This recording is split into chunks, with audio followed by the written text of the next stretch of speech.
Yu-Gi-Oh! Duel Monsters International 2 was released in Japan on December 30th, 2004. This same game would be released in Europe on February 17th, 2005 as Yu-Gi-Oh! Day of the Duelist World Championship Tournament 2005, and released in North America on February 15th under the clearly superior title Yu-Gi-Oh! 7 Trials to Glory World Championship Tournament 2005. If you're a fervent watcher of this series, or even just a player of all these old games, you recognize the World Championship titles are often way more gameplay focused, but World Championship 2005 actually decides to bring back walking around on a map to interact with other characters to get your dueling in. I'll say this up front. In terms of formula and narrative design, this game's a little anomalous. Some aspects of the game would eventually be carried over into games like Tag Force, but none of the other World Championship titles are like this at all.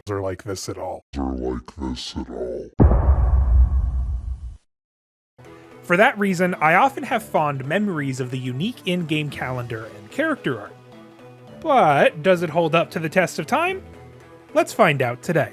First, though, we simply must engage in some cardboard navel-gazing as we investigate the promotional rectangles bundled with your purchase of a brand new copy of Yu-Gi-Oh! 7 Trials to Glory World Championship Tournament 2005. All releases of this game worldwide actually used the same promo set, which included Kaiba Man, Mind Control, and Silent Swordsman Level 7. Silent Swordsman has a weird set release timeline because there wouldn't actually be a way to summon it until a couple of weeks after the game's release with the release of Silent Swordsman Level 5 in Flaming Eternity. Kaiba Man never saw much play either except at the ultra casual level, despite being a very funny card. Mind Control, however, would basically start to see a permanent spot as a main and side deck choice as the fusion deck became the extra deck. Despite the targeted monster being unable to attack or be tributed, it can still be used as material for a monster from the extra deck, such as a Synchro or Xyz monster. This would lead to its eventual limit on the Forbidden and Limited list in 2009, where it has spent most of its life since. Unless you play in the OCG, where they've decided Mind Control is totally fine at 3, which is another symptom of the disease spread by the bug, if you ask me. There was a V-Jump guide released for this game in the OCG, and it came with a promo card. It was a secret rare printing of Silent Swordsman Level 7. Isn't that neat?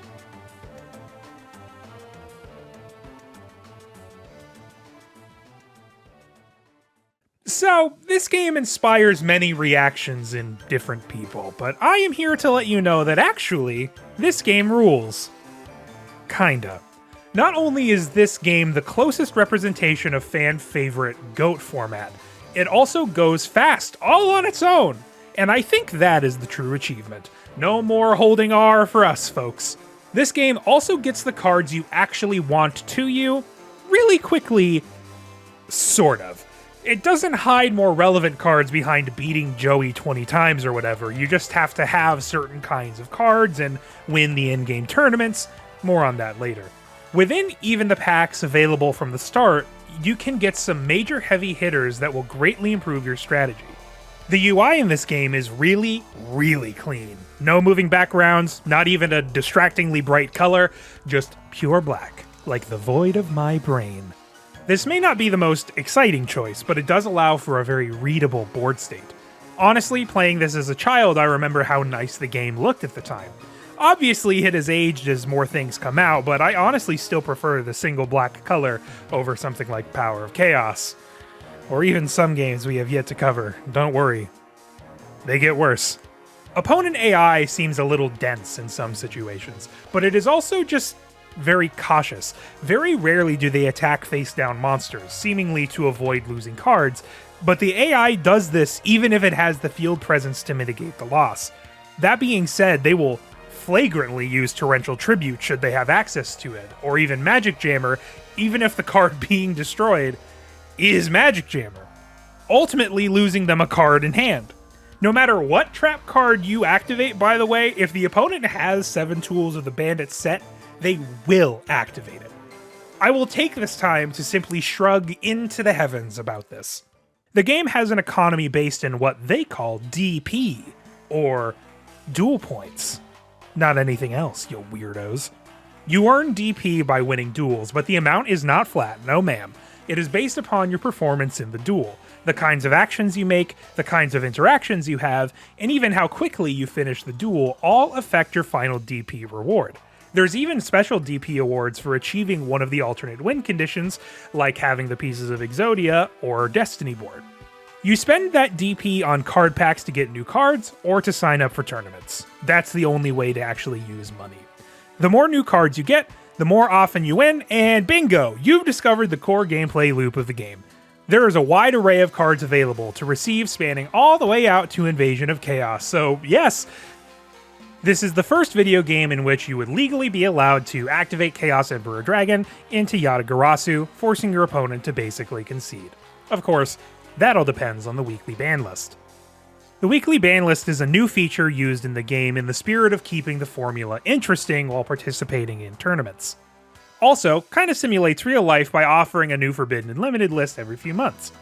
It rotates through cards that have actually already been on the World's format Forbidden and Limited list, so the card choices aren't exactly endless, or even very many, but the opponent does have to abide by it as well, so it helps to know what cards you can count on not showing up.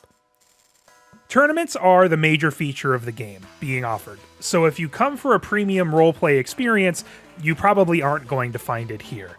There are several tournaments offered and each have a good payout for winning, relatively, with the payout scaling based on the level of the tournament. Additionally, you must pay DP in order to participate in the tournaments, just like real life, the idea being your entrance fee contributes to the overall pricing. The big difference here with tournaments as opposed to NPC challenges are that tournaments want you to play a match, or a best 2 out of 3. Weekend tournaments get announced on the ticker up top, and winning tournaments gets you trophies that you can see in your room, how quaint. As well as additional characters from the anime to duel in the streets, like some kind of hooligan. There is even a little tournament you get invited to by Grandpa after tearing everyone up in his shop a few times. Once you complete a few tournaments, you will eventually be able to sign up for a national tournament, and should you win that, you roll credits and unlock a bit of post-game content, if you can call it that. The Mystic Land is an area that exists above every other location on the map, and contains not only a special pack shop run by Arcana, or Pandora if you're a nerd, you can also duel many unique characters not present in the main game, mostly villains. Here is where you'll find Seeker, Loomis and Umbra, and also Yami Bakura, who is featured on the box, only to be discovered here at the end. Fitting somehow. If you're really good at Yu-Gi-Oh!, this game is honestly kind of brief in the grand scheme of World Championship titles. It also actually has a goal in finishing the national tournament, unlike the next few titles. So if you're planning to finish the game, you can actually throw together some big guys, some powerful spells and traps, and even make a consistent Chaos deck, and you're basically unbeatable out the main deck alone.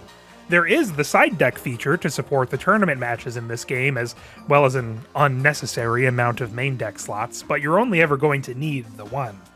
At least in my experience. And I can't even conceive of a reason to utilize the side deck other than for a total smokescreen into another strategy, or to combat a specific stall strategy. But realistically, I guess most side decks in real life felt the same way at that time. Speaking of, let's check out how the real life game was going at this point.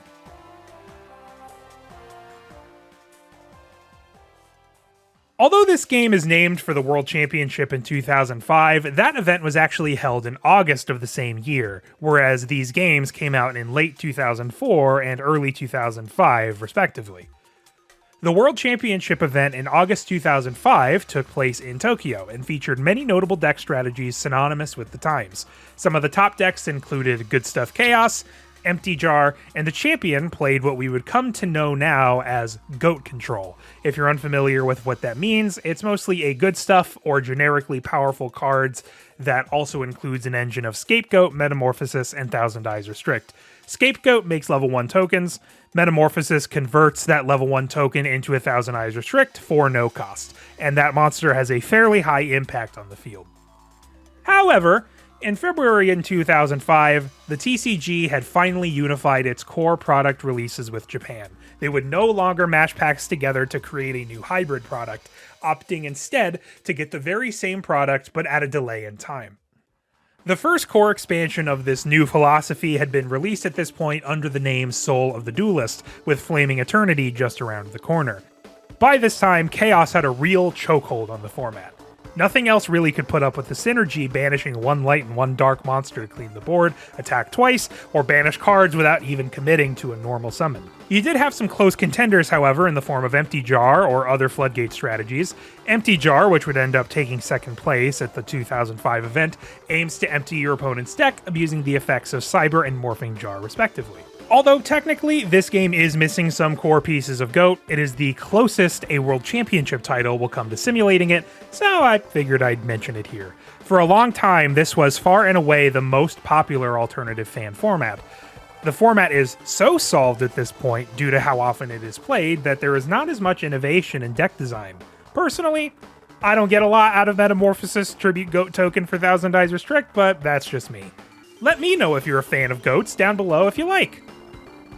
From here, the meta would continue to evolve, but the game still hasn't really moved into more modern archetype-based Yu-Gi-Oh!, and it won't for quite a little while. I eagerly await being able to talk about the meta in the next World Championship title.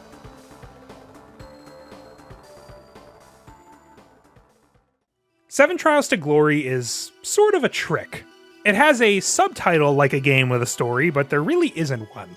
And it has a map like it's an RPG, but it's more like a boneless Animal Crossing.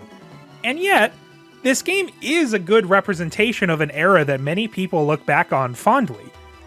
And also, yet, everything in this game sort of feels like a half measure. When I was young, this was one of my favorite Yu-Gi-Oh! Games to come back to, despite being someone who doesn't traditionally love GOAT. And I think that still remains true here. This is merely the best Yu-Gi-Oh! Simulator so far. These games would continue to iterate and get better and better as time goes on, and not just in the World Championship Series. To me, this was the first game that is good, but it comes with a heap of caveats in how slow its progression is. Yet, its simplicity is hard to argue with. If you're on the fence about trying this decade-and-a-half-old game, or if you want to return to it for nostalgia's sake, I say go for it. Well, we are quickly approaching the end of an era of Yu-Gi-Oh! One that doesn't necessarily always include Yugimoto, but instead, a new fluffy-haired young boy. But before we get there, we have one more experience in the original Duel Monsters era that we'll be covering, in what I'm calling the Era 1 Finale. Thanks so much for watching, everybody. I will see you in the next one.